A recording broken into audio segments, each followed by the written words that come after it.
میرے محترم دوستوں اور واجب الاحترام بزرگوں، آیت مبارکہ جو میں نے آپ کے سامنے تلاوت کی ہے اور اس کے تفصیل اور تفسیر میں ایک حدیث کا سہارا بھی لیا، اس میں اللہ رب العزت نے معاشرت کے حوالے سے ذکر فرمایا ہے۔ دیکھیے، ایک تو عبادت ہے، عبادت کا حال کیا ہے؟ بہرحال کسی نہ کسی صورت میں کسی نہ کسی طریقے سے وہ سلسلہ جاری و ساری ہے، اگرچہ کمزوری بہت ہے۔ عبادت کے حوالے سے کمزوریاں بہت ہے۔ نماز کی کیفیت دیکھیے، روزے کا حال دیکھیے، اور اسی کے ساتھ زکوٰۃ، حج کا حال دیکھیے، بہت ہی کمزوری ہے۔ یقین کیجئے کہ اس ہفتے میں بہت زیادہ ٹیلی فون مجھے آئے بیت اللہ شریف سے۔ بیت اللہ شریف سے ایسے ایسے فون آئے ہیں کہ حیرت میں ڈوب جاتا ہوں، یا اللہ، یہ گئے ہیں اتنی بڑی عبادت کے لیے، اور حال یہ ہے کہ مختصراً عمرہ 4 چیزوں کا نام ہے: احرام باندھنا، طواف بیت اللہ۔ عمرے میں یہ 2 چیزیں فرض ہیں۔ 2 چادر جو سفید باندھے جاتے ہیں، اگر سفید کسی کا پاس نہ ہو، کسی بھی کلر کا باندھ سکتا ہے، لیکن سفید میں کچھ رعب ہے اور گرمائش کو روکتا ہے۔ رنگین کپڑوں میں ہے وہ بھی صحیح، ناجائز والی بات وہاں بھی نہیں ہے، لیکن اس میں گرمائش کا احساس زیادہ ہے۔ سفید کپڑوں میں اللہ نے یہ خوبی رکھی ہے کہ یہ گرمائش کو روکتا ہے، زیادہ شدت سے سفید کپڑے والوں کو گرمی محسوس نہیں ہوتا۔ تو بہتر تو یہی ہے کہ عمرے کی چادریں 2 سفید چادر ہو بغیر سلے ہوئے، اور طواف العمرہ، لبیک اللہم لبیک طواف العمرہ، یہ دوسری چیز ہے جو فرض ہے۔ اور 2 چیز اس میں واجب ہے: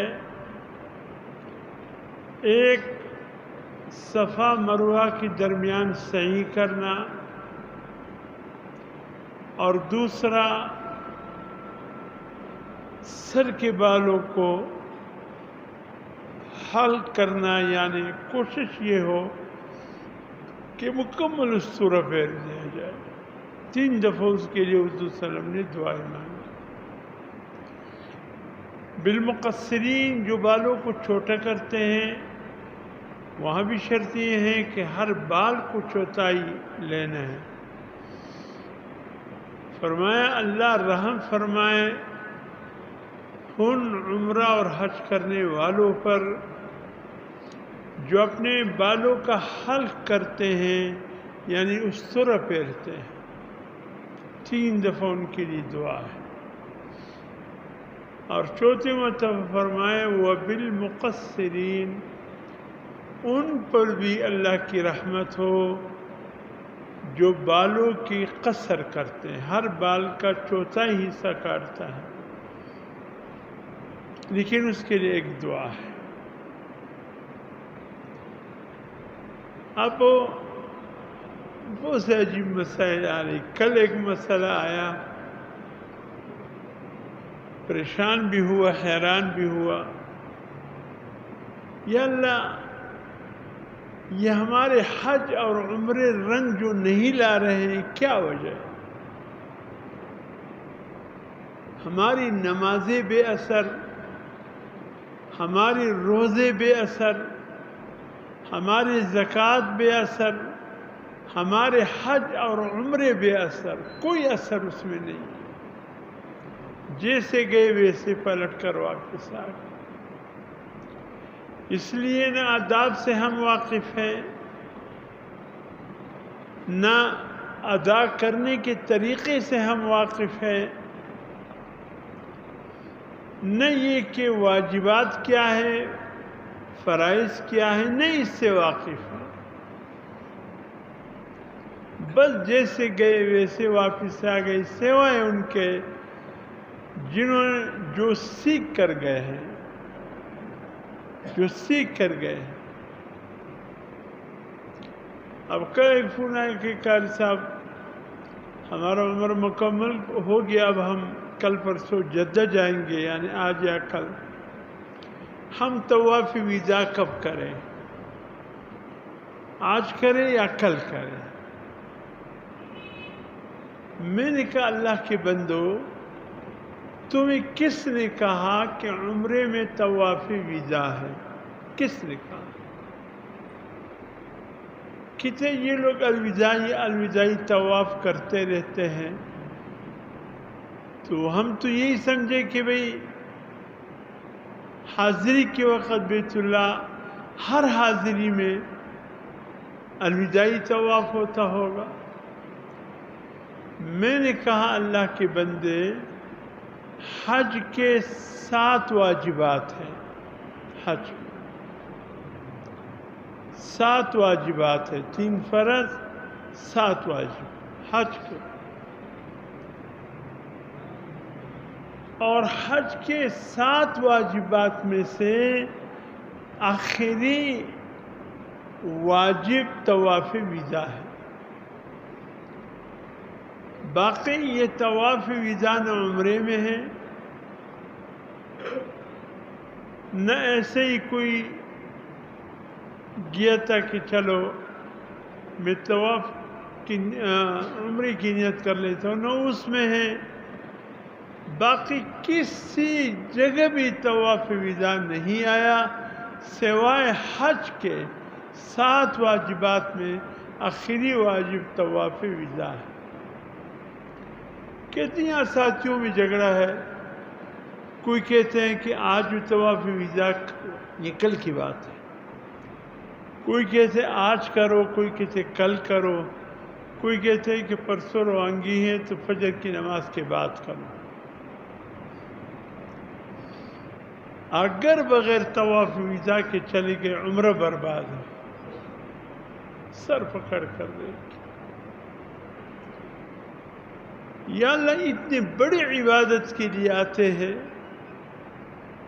سیکھنا سکھانا نہیں ہے، پوچھنا نہیں ہے۔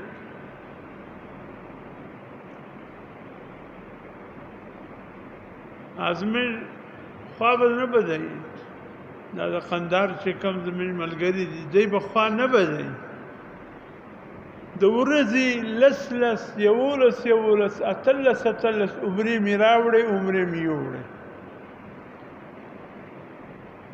ایورزا صفا وسنگ تناسم بیخی باران ولاړو زیګللو آیو دیو ما ته کتل وی مولوی صاحب را معلومیږي، نو ما بیا وی دی په نظر مولوی صاحب رالی څه مسله در پیښه ده، وی بیخي پریشانه کړی یم، ما يسمى السنة ترى وشان وإذا وتاكي تقريبا مجلس دولس حجيان وسيجو او بس مقابله د سره ما شام چې سره کښینو څومره دي راوړې لس ابل و املا دي ما ته څه خدای شزوانې ما 12 راوړې ګرد ورځ بحث په دا کې بندي نو چا راته وویل چې ته دا عمره کوې دا کله عمره وه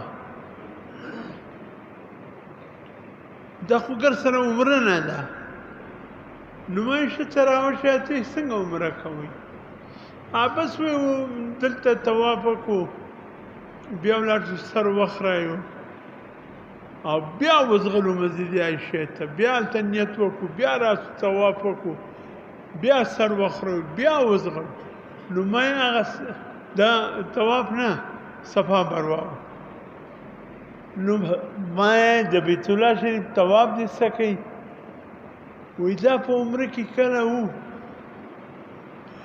فرض شي د عمرې د بیت الله طواف د دې په یو عمره کې هم طواف نسته شلې د ورځې راوړي دېرشې راوړي بې طوافه رازغلې صفا مروه کې اثر کې خو نونګه څه د ویشتن ورځی نسته خالی چاړه وهي بیا ځغلي بیا راځي صفا مروه کې بیا چاړه وهي په سر بیا ځغلي نو ما د الله بنده خالی صفا مروه ته عمره وایي وایي نو خو انډیوالان دغسې وایي ما یې انډیوالانو ته دې خدای هدایت ورکړي او بیا دې تا ته خدای هدایت وکړي ستی ګرده عمرې بربادي کړي یو عمره هم په ځای نسته نو وایي اوس څه وکړم ما یو ډول خو مو شی زده دی اتڼ واچوئ بس نو دغه کول پاتې دي نو به اوس څه کوي د ورځې 10 عمرې کړي دي نو دا مو د عمرو حال دی یعنی کسی سے پوچھو عمرہ کیا ہے ان کے عمرے کا حال پوچھو سر پکڑ کر رہ جاؤ گے یا اللہ کہ ان میں کون سا طریقہ عمرے کا ہے جو کرتے ہیں فرض چھوڑا ہوا ہے واجب چھوڑا ہوا ہے کہتے ہم نے عمرہ کیا پھر مقابلے کا عمرہ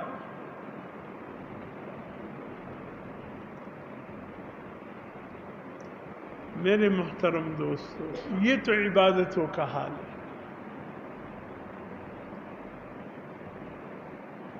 نماز بھی ایسے پڑھیں گے گولی کی رفتار گاڑی چھوٹ رہی ہے نہ رکوع کا پتہ نہ سجدے کا پتہ بس پڑھ کر بس بھاگو حضور صلی اللہ علیہ وسلم نے دیکھا کچھ لوگوں کو جماعت کھڑی ہو گئی بھاگتے ہوئے آئے حضور صلی اللہ علیہ وسلم نے فرمایا خدا کے بندو یہ اللہ کی عظیم عبادت ہے پورے وقار کے ساتھ آؤ احترام کے ساتھ آؤ بھاگتے ہوئے نہ آیا کرو بھاگتے ہوئے آؤ گے خدا نخواستہ پاؤں پھسل جائے گھٹنا لگ جائے پاؤں میں چوٹ لگ جائے پتہ نہیں کتنا عرصہ مسجد کی جماعت سے محرومی ہو جائے گی وہ اچھا ہے یا یہ اچھا ہے کہ چلو ایک رکعت کی تکبیر تحریمہ چلی گئی آپ کے آنے پر اللہ نے اس کا ثواب بھی آپ کو دے دیا لیکن فرمایا نماز کے لیے بھاگتے ہوئے نہ آیا کرو پورے وقار تعظیم احترام سے آیا کرو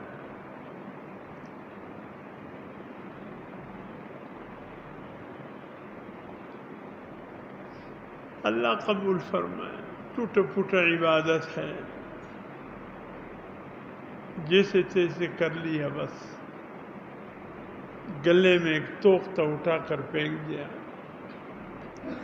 اگر ہم اس کو اللہ کی عبادت سمجھ کر ادا کرتے خدا کی قسم ہماری یہ عبادت ہو صحابہ اکرام کی نمازیں دیکھیے، حضرت علی رضی اللہ تعالیٰ عنہ کو تیر لگ گیا، نکل نہیں پا رہا تھا، تکلیف تھا، کیا کرے، کیسے نکالے؟ حضرت علی رضی اللہ تعالیٰ نے فرمایا ایسے کرو، جب میں نماز کے 1-2 رکعت کی نفل باندھتا ہوں، اس دوران تم وہ تیر نکال لینا۔ جب سلام پھیرے تو ساتھیوں نے دوران نماز حضرت علی کے وہ تیر نکال دیا۔ پھر ساتھیوں کی طرف سلام دے کر کہا نہیں نکالا؟ کہا حضرت ہم نکال بھی چکے۔ کہا مجھے پتہ نہیں چلا۔ ہماری ایک مچھر پوری صف کو درہم برہم کر جاتا، لیکن اصحاب کی نماز میں خدا کی قسم ان نمازوں کے ذریعے وہ اللہ سے سودا کر کے بہت کچھ حاصل کر کے لے گئے، اور ہماری ٹوٹی پھوٹی نماز بس اللہ قبول فرمائے۔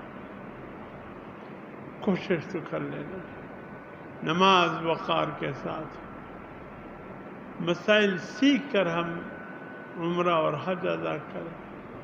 زکوٰۃ کے مسائل کیا ہے، روزے کے مسائل کہاں کمی بیشی ہے پوچھے۔ ایک تو ہمارے ملک میں مصیبت یہ ہے کہ مفتی آپ کو بہت ملیں گے اور دوسرے حکیم بہت ہیں۔ آپ جب بھی کسی سے اپنی بیماری کا ذکر کریں، وہ دوسرا کہے گا ہاں میرے پاس گولی ہے، یہ لے لو، میں نے استعمال کیا، میں ٹھیک ہو گیا۔ بابا اس کا مرض کیا ہے، تمہارا مرض کیا ہے، صبر تو کرو۔ ہر گولی ہر مریض کے لیے کرامت تو نہیں ہے، ہر ایک کے مزاج کے مطابق دوائیاں ہیں۔ تو ہر ایک کا جیب جو ہے اس میں میڈیکل سٹور بنا ہوا ہے، جو بھی آپ مرض بتاؤ گے وہ جلد سے کوئی نہ کوئی گولی نکال لے۔ ایک دفعہ میرے پاس ایک شخص بیٹھا تھا، مسئلہ پوچھا، ایک اور آیا، اس نے کہا قاری صاحب یہ ایک مسئلہ پوچھنا تھا۔ اس نے کہا اس کا جواب یہ ہے۔ اس نے کہا خاموش۔ میں نے مسئلہ قاری صاحب سے پوچھا، قاری صاحب جواب دیں، آپ بھی سن لیں میں بھی سن لوں، قاری صاحب کیا کہتے ہیں۔ میں نے تو آپ سے نہیں پوچھا۔ اگر مولوی صاحب کے سامنے 2-3 بندے بیٹھے ہوں، کوئی مسئلہ پوچھنے آئے تو سب بول پڑیں گے اس کا جواب یہ ہے۔ بابا صبر تو کرو۔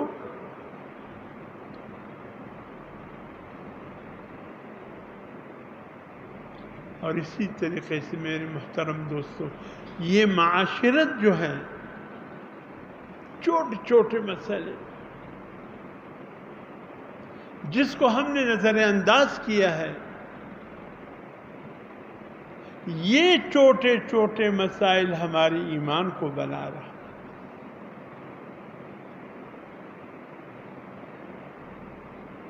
حضور صلی اللہ علیہ وسلم نے فرمایا الخلق عیال اللہ فحب الخلق الی اللہ الی من یحسن الی عیالہ۔ یہ جتنے انسان ہیں اللہ کا کنبہ ہے۔ اللہ کو اپنی کنبے میں پیارا وہ شخص ہے جو اللہ کے بندوں کو استحسان کی نظر سے دیکھے، احترام کی نظر سے دیکھے۔ کوئی بے کس ہے، مظلوم ہے، ان کے ساتھ کوئی تعاون کرے۔ ضرورت مند ہے، خواہ مسلمان ہے غیر مسلم۔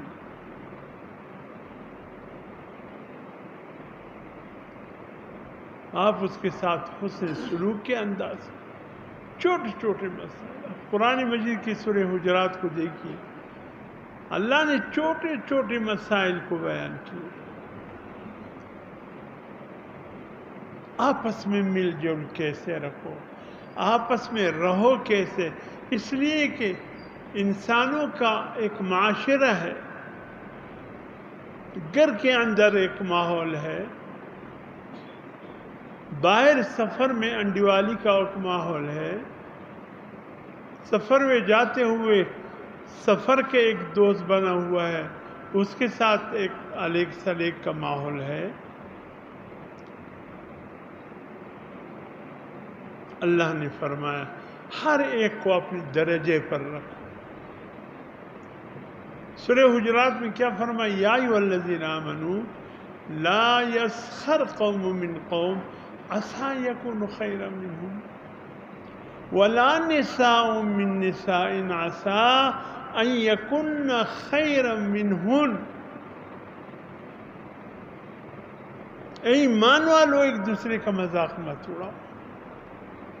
تم تو وقت پاسی کے لیے یہ کام کر لیتے ہو، تمہارا تو ٹائم پاس ہو جاتا ہے. مجلس میں کچھ لوگ ہنس بھی پڑتے ہیں، لیکن تم نہیں جانتے اللہ کے نزدیک کتنا بڑا گناہ ہے.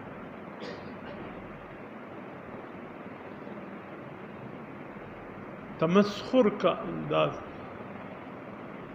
انتہائی، اللہ نے اس کو کسی کو مسخرانہ انداز سے دیکھنا اور یہ سلوک کرنا فرمایا خبردار. دیکھ ایک ہنسی مذاق ہے، واقعی خلاف نہ ہو، ساتھی کو دکھ اور تکلیف نہ پہنچے. مجلس میں آپ ساتھی ہیں، سفر میں آئے ہیں، کوئی ایسی بات کرے کہ دوسرے ساتھی کو دکھ اور تکلیف نہ پہنچے، استہزاء نہ ہو، ٹھیک ہے.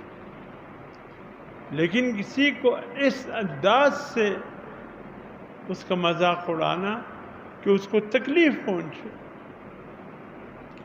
حضور صلی اللہ علیہ وسلم خشک مزاج نہیں تھے،